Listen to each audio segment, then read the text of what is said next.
And here I have a completed lei. Have you ever made a lei? Have you ever received a lei? If so, what type? Tell me in the comment section below, because today you're invited to a lei making party. We're going to be making Lei Haku. First, we're going to go out into the garden and I'm going to grab some materials to put in my lei. These are the Palapalai fern, and they are a symbolic fern that are used for lei that you're going to be using for a ceremony, perhaps to Pele or the goddess of Hula Laka. And what I'm going to do is I'm going to pluck each one of these off of the main stem, and because these will wilt easily if they're not in a cool area, you want to keep spraying them with water. This is my pile of Palapalai, and I'm going to spray them and keep them cool and the fan running. And this is the Lāʻī, or the tea leaf, that I'm going to use as not only the background of my lei, but I will also incorporate it into the lei. First, I need to take the midrib out of the leaf.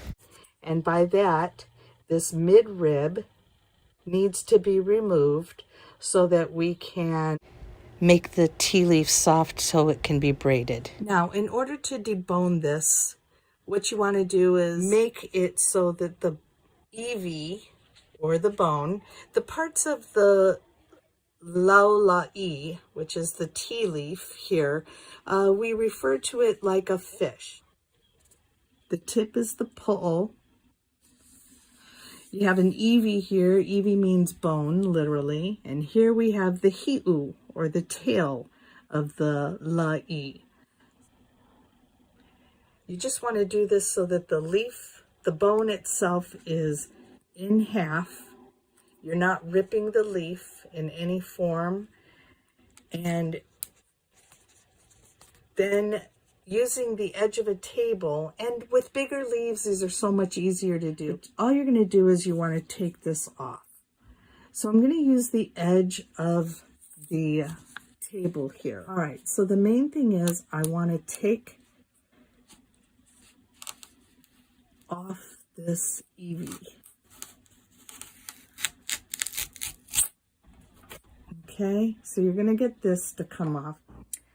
Now, after deboning the tea leaves, and these are short ones, and I've wet them, I'm going to put them into the microwave with some water very carefully so that they become supple.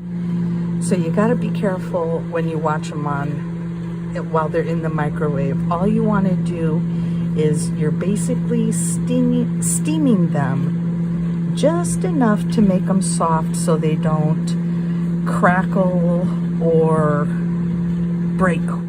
So my tea leaf, I don't really want to fold them or anything other than I want to lay them out straight right now. So I'm going to straighten out my leaves here, and then we'll get to our next item that we will be putting in a Lei Haku. Haku means to compose. Like you haku mele, that's song composition.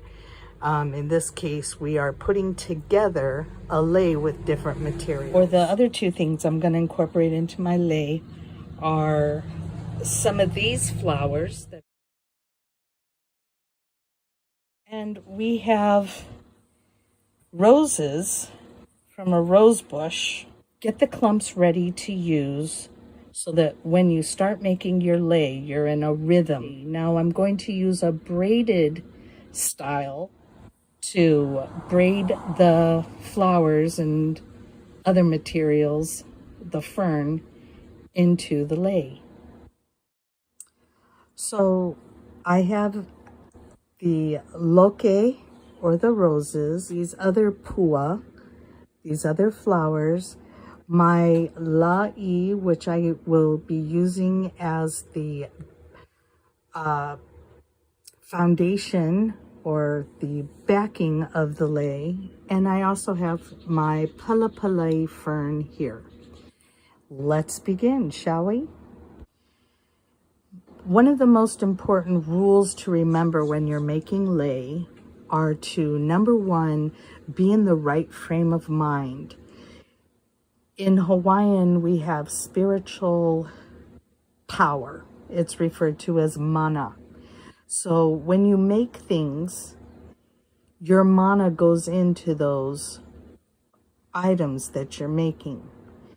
And what you want to do is have good thoughts. And if you're making it for someone in particular, you want to think about them as you're making the lei. So I'm going to start with taking my longest lei that are here, or my longest lāʻī. I'm going to take 3 halves.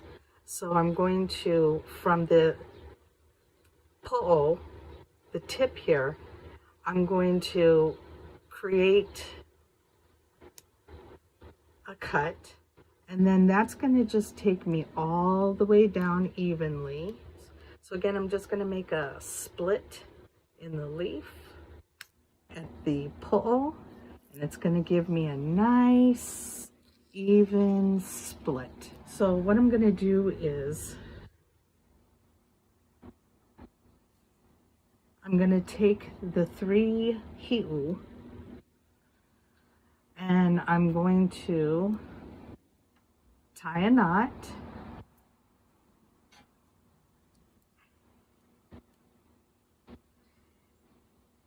And then we're going to braid. You need this to be taut, so you might ask someone to hold this end for you. But what we want to do is you want to make it taut. And we're just going to braid without putting any flowers in or any of the material until the harder part of the bone is braided. So I have about an inch or so that's just braided without any materials for the lei. And now I'm going to start putting the pieces in for the lei. So I'm going to start off with the palapalai, and I'm going to take a clump of them, maybe 3, and you want to take the 3, or take the clump rather, kind of crimp it at a spot where they all meet. So I'm going to crimp those together. I'm going to take it and go braid it over once. Try to make it as taut as I can. And for the leaf that you have, or the materials that you have that are hanging at the bottom, we just fold them up as such.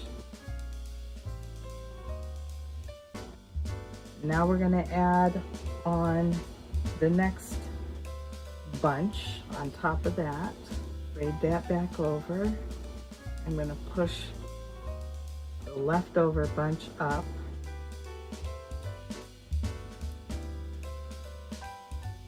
Okay. And I'm going to do one more of the fern before I start adding any of the flowers, because we want to have a stable, sturdy couple of inches at the beginning of our lei, so that the other materials aren't loose and fall out. If you are performing and any of your lei or costume fall off, that is symbolic of a dancer not being prepared, not having things not only tight on their costumes so they don't fall off, but it symbolizes that the hula dancer is not secured in its knowledge as well. So it's very symbolic. All right, along with some fern this time, I'm going to take a couple pieces of fern, and I'm going to add in one of the rose buds. Orson Welles. Okay, so I'm gonna braid and hold on to that, and anything I have left over at the bottom, I'm going to attempt to turn upwards. Okay, and now we'll take some more fern, and it also gives the lei a fuller look when you push the other end of the fern up. Okay, so we're going to do this, fold that over, and I'm going to fold the bottom under. And because you don't want the stem sticking up, you kind of just fold them down the best that you can. This time I'm going to use a little piece of the tea leaf. Take a piece of the tea leaf, I'm going to stick it there with the fern, and I'm going to, I have that's going to stick up. And some things, yes, we're going to cut. Okay, so I'm going to continue to do this.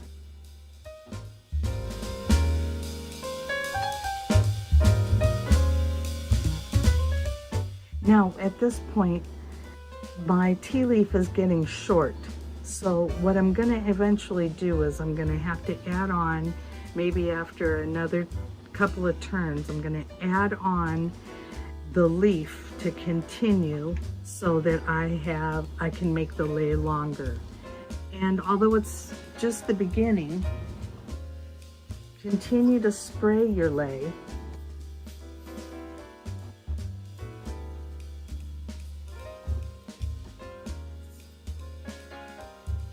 Keep the lei materials sprayed in a cool area.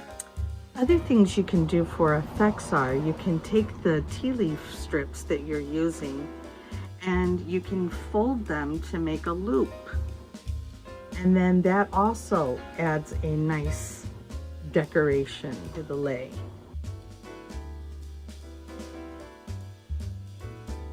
Now I'm ready to add on to this tea leaf with a new leaf. So all I'm going to do is kind of like the tea leaf that I used as a decoration, I'm going to use the tip of the tea leaf to put as decoration in there. It's going to stick up.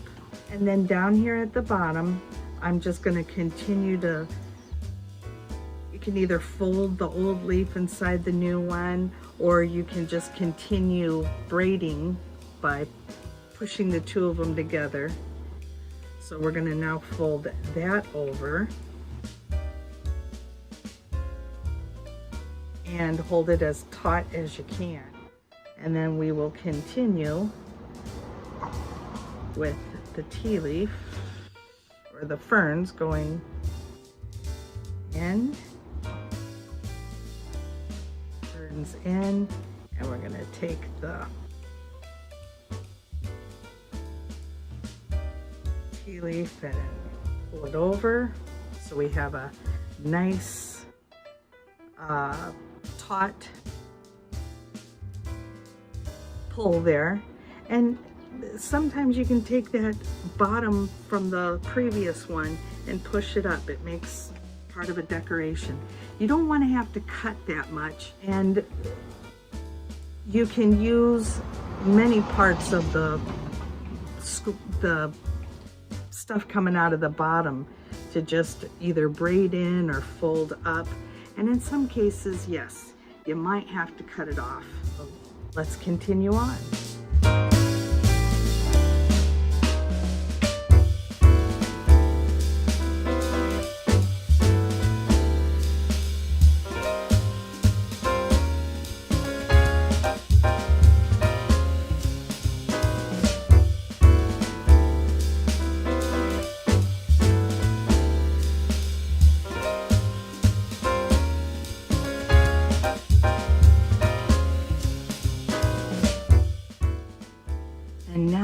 as I'm near the end, I'm going to just take all my last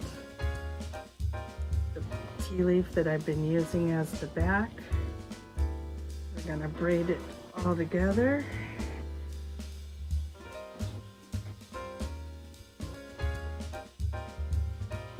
And I'm gonna tie a knot here. So what this does is it gives me cordage so that I can tie the two sides together. So this side here,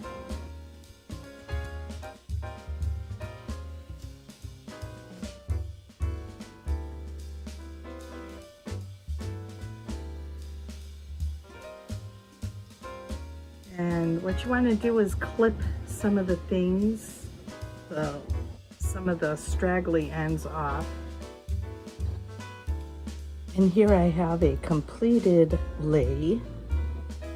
I'm going to put this around my ipu heke. It is a hula percussion instrument and made from calabash gourds.